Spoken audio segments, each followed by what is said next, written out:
بسم اللہ الرحمن الرحیم۔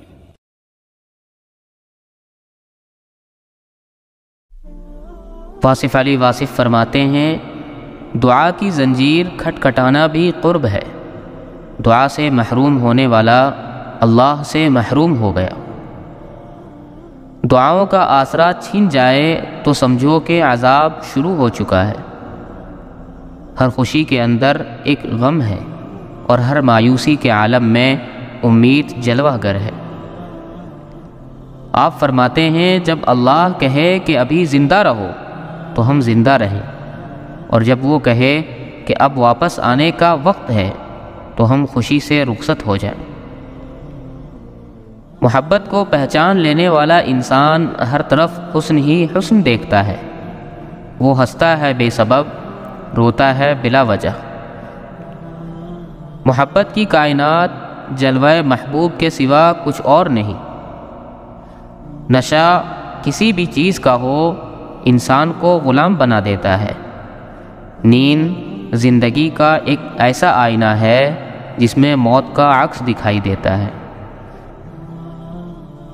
آپ فرماتے ہیں، شکر کرتا ہوں اس انسان کا جس نے مجھے آنسو دیے، کیونکہ یہ آنسو ہی مجھے اللہ کے بارگاہ کی جانب لے کر جائے گا۔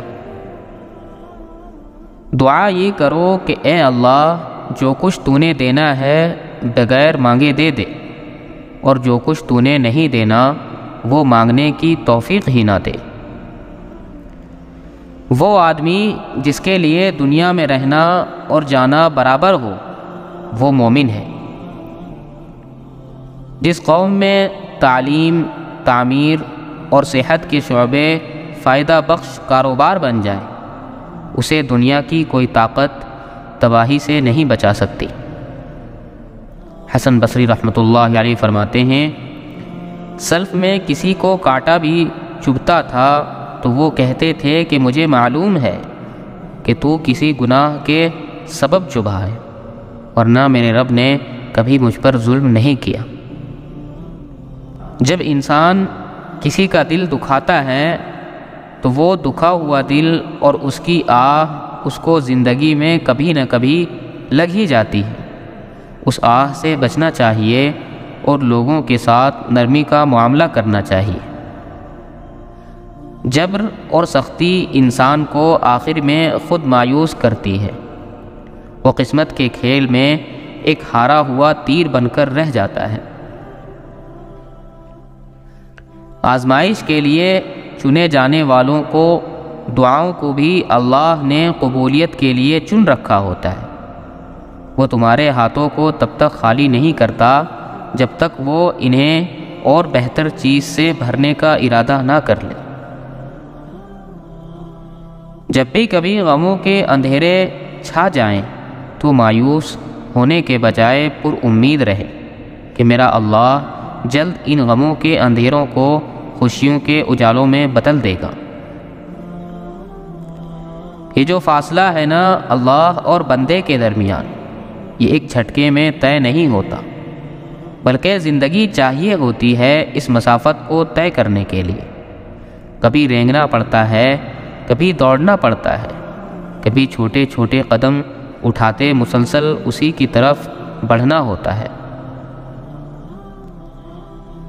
اس سے بڑھ کر ہے ہی کیا، اس سے آگے ہے ہی کیا۔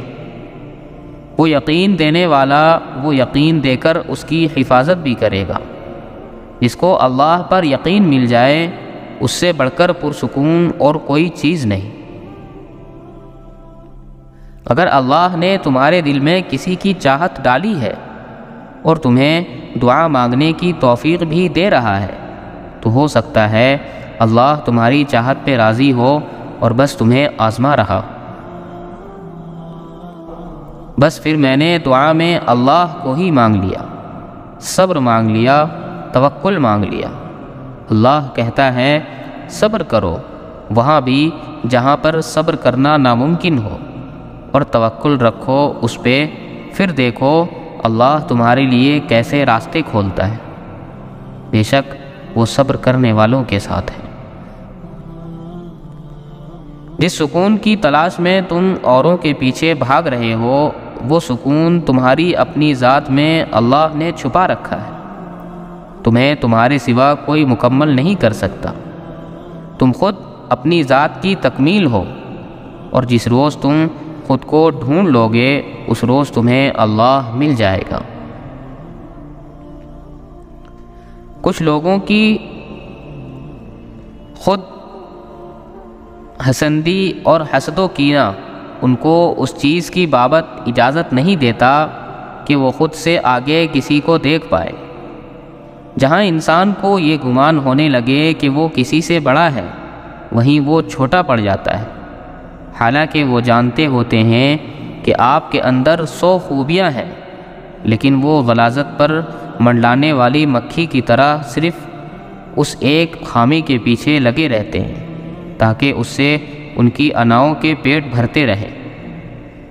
اختتام پر ایسے لوگوں کے پاس کوئی محبت کرنے والا نہیں بچتا، کیونکہ وہ بس اوروں کو ان کے عیب ہی گنواتے رہتے ہیں۔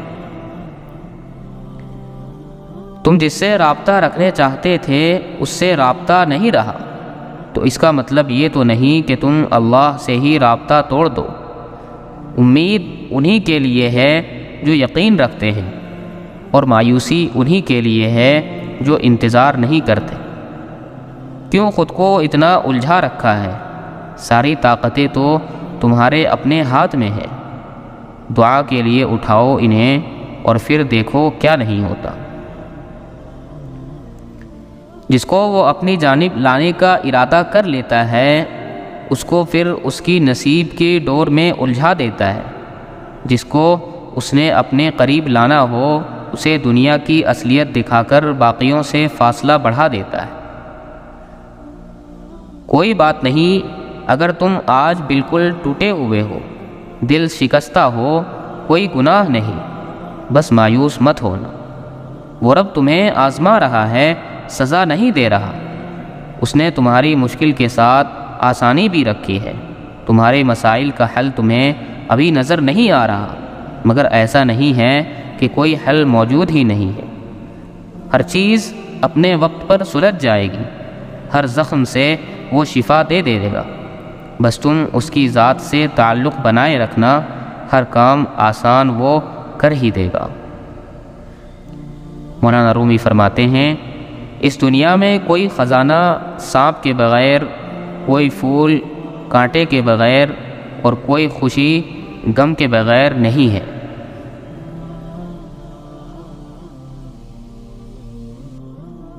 تو پھر یہ مایوسی کیسی؟ تم جو چاہتے ہو اسے اللہ سے مانگ کر پھر اس کا فیصلہ اسی پہ چھوڑ دو۔ تم جو سوچتے ہو اور جو مانگتے ہو تمہیں ہو بہو وہی دیا جاتا ہے، تو پھر وہ مت سوچو جو تم سے نہیں ہو سکتا، بلکہ وہ سوچو جو تمہارا رب کر سکتا ہے، اور تمہارا رب تو سب کچھ کر سکتا ہے۔ سجدہ کر لیا ہے تو کیوں خدا سے ضد لگائے بیٹھے ہو؟ طریقہ بندگی ہے، سر سے پہلے دل کو جھکایا جاتا ہے۔ کیوں ہوتے ہو پریشان انجام کے خوف سے؟ تم ان کے پیچھے نہیں بھاگتے جن کا معاملہ خدا کو تھما دیا جاتا ہے۔